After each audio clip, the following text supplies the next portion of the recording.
Bu, taşa kazınmış bir kabus.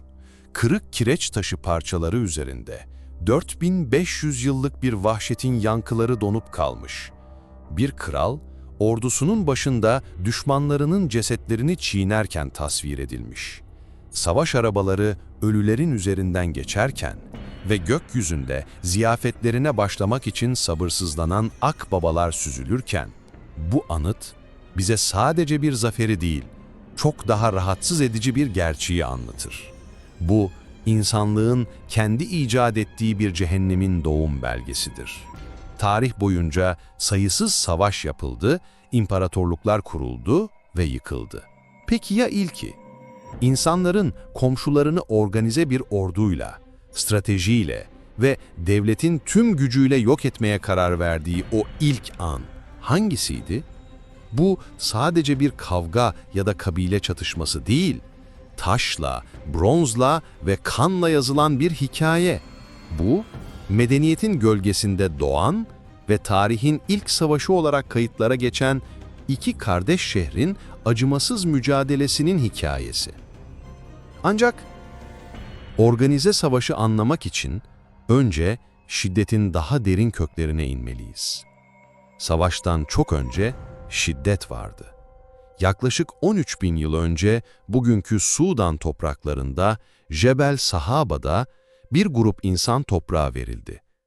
Arkeologlar bu mezarlığı ortaya çıkardığında şok edici bir manzarayla karşılaştılar. İskeletlerin neredeyse yarısı şiddet sonucu ölmüştü. Vücutlarına saplanmış ok ve mızrak uçları bu insanların tek bir olayda değil, nesiller boyu süren tekrarlanan saldırılar sonucu katledildiğini gösteriyordu. Bu henüz savaş değildi. Bu, devletlerin, kralların veya orduların olmadığı bir dünyada hayatta kalma mücadelesiydi. İklimin değiştiği, kaynakların azaldığı bir dönemde gruplar arasındaki ölümcül rekabetin kanıtıydı. Cebel Sahaba bize şiddetin insan doğasının bir parçası olabileceğini, ancak savaşın bir icat olduğunu fısıldar. Savaş, belirli koşullar gerektirir ve bu koşullar insanlık tarihinin en büyük devrimiyle birlikte ortaya çıkacaktı. Tarım devrimi her şeyi değiştirdi. İnsanlar toprağa yerleşip köyler kurduğunda ilk kez mülkiyet kavramı doğdu. Bu benim tarlam, bu benim evim ve en önemlisi bu bizim kış için sakladığımız tahıl ambarımız. Artık korunması gereken, dolayısıyla çalınmaya değer şeyler vardı. Köyler şehirlere dönüşürken bu dinamikler daha da keskinleşti. Medeniyetin doğduğu yer olan Mezopotamya'nın verimli toprakları bir cennet olduğu kadar bir rekabet alanıydı. Nüfus arttıkça şehirler su ve toprak için birbiriyle yarışmaya başladı.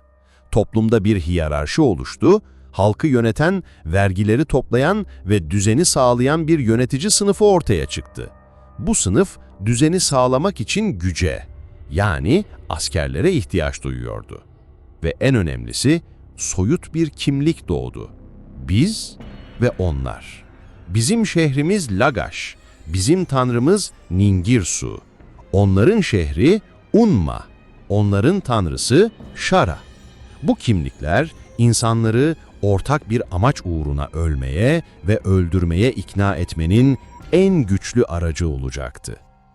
Milattan önce 2500'lerde Sümer medeniyetinin kalbinde iki güçlü şehir devleti komşuydu. Lagash ve Umma. Aralarındaki gerilimin merkezinde Güedena adıyla bilinen her iki şehrin de hayat damarı olan verimli bir tarım arazisi yatıyordu. Bu toprakları kontrol etmek zenginlik ve güç demekti. Nesiller boyunca bu toprak yüzünden aralarında sınır anlaşmazlıkları ve küçük saplı çatışmalar yaşanmıştı. Ancak bu gerilim Lagash tahtına hırslı bir kralın geçmesiyle bir kaynama noktasına ulaşacaktı. O kral Eannatum'du. Eannatum kendisini sadece bir hükümdar olarak değil, şehrin baş tanrısı Ningirsu'nun yeryüzündeki temsilcisi olarak görüyordu. Kayıtlara göre tanrısı rüyasında ona görünmüş ve ezeli düşmanları Unma'yı cezalandırma görevini vermişti. Eannatum için bu savaş sadece toprak kazanma meselesi değil, aynı zamanda ilahi bir görevdi. Ordusunu topladı, bronz silahlarını kuşandı ve tarihin akışını sonsuza dek değiştirecek olan sefere çıktı.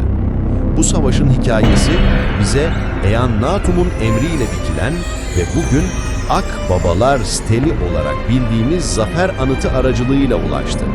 Anıt, savaşın iki yüzünü anlatır, mitolojik ve dünyevi. Anıtın bir yüzünde Tanrı Ningirsu'nun kendisi düşman Unma askerlerini sembolik bir ağ atasına hapsetmiş olarak gösterilir. Bu açık bir propagandadır. Bu zafer benim değil, Tanrımındır. Bizim davamız haklıdır ve tanrılar bizim yanımızdadır. Bu askerlere savaşma, halkaysa itaat etme güdüsü veren ilahi bir meşruiyettir.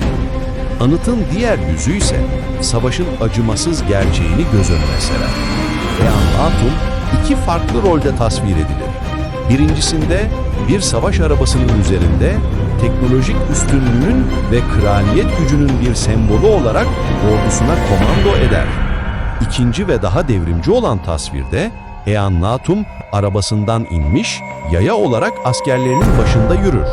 Bu askerler dağınık bir kalabalık değildir. Bu, tarihin ilk profesyonel ordu tasvirlerinden biridir. Büyük, tek parça kalkanların arkasına sığınmış, bronz miğferlerle korunan ve ellerinde uzun mızraklar tutan askerler, falanks adı verilen bir düzende tek bir vücut gibi hareket eder. Bu, disiplin, eğitim ve organizasyon gerektiren ölümcül bir savaş makinasıdır. Bu, Cebel Sahaba'daki kaotik çatışmalardan çok daha farklı bir dünyadır. Ve son olarak, anıta adını veren o korkunç sahne. Zaferden sonra Lagaşlılar kendi ölülerini onurla gömerken, yenilen Umma'nın askerleri savaş alanında Akbabalara yem olarak bırakılır. Bu sadece bir zafer değil, aynı zamanda mutlak bir aşağılamadır. Düşmanın onurunu yok etmek ve gelecekteki isyanları önlemek için bir korku mesajıdır.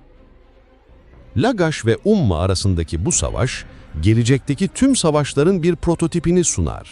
Bu sadece iki grubun birbirini öldürmesi değil, medeniyetin tüm unsurlarını kullanan karmaşık bir olaydır.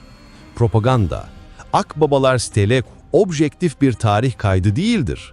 Kazanan tarafından yazılmış, zaferi yücelten ve kralın gücünü pekiştiren bir propaganda aracıdır. Teknoloji ve organizasyon, bronz silahların, miğferlerin ve en önemlisi falanks taktiğinin kullanılması, askeri teknoloji ve organizasyonun zaferdeki belirleyici rolünü gösterir. Din ve meşruiyet, savaş tanrıların emriyle yapılmış ve onların yardımıyla kazanılmıştır. Din, kitleleri harekete geçirmek ve şiddeti meşrulaştırmak için en etkili araçlardan biri olarak kullanılmıştır. Siyaset ve diplomasi. Savaştan sonra Eannatum, Unma'ya ağır bir antlaşma dayattı. Sınırları yeniden çizdi, ağır vergiler yani haraç koydu ve Unma'nın bir daha Güedena topraklarına dokunmayacağına dair yemin etmesini sağladı. Bu, tarihin ilk uluslararası antlaşmalarından biriydi. Eannatum'un zaferi kalıcı olmadı. Yıllar sonra Unma güçlenip intikamını aldı ve bu kan davası nesillerce sürdü. Lagaş ve Umma'nın hikayesi bize rahatsız edici bir gerçeği gösterir. Savaş, medeniyetin bir yan ürünü, belki de kaçınılmaz bir sonucudur. Bizi şehirler kurmaya, sanat yaratmaya ve yazıyı icat etmeye iten aynı zeka, organizasyon yeteneği ve kimlik bilinci, bizi aynı zamanda birbirimizi daha önce hiç olmadığı kadar etkili bir şekilde yok etmenin yollarını da öğretti. O ilk savaş, Mezopotamya'nın verimli topraklarında sadece toprağı değil, insanlığın ruhunu da sulayan kanla yapıldı. Ve o gün açılan yara binlerce yıldır akmaya devam ediyor. Bu, bizim en parlak icatlarımızla birlikte gelen en karanlık mirasımız.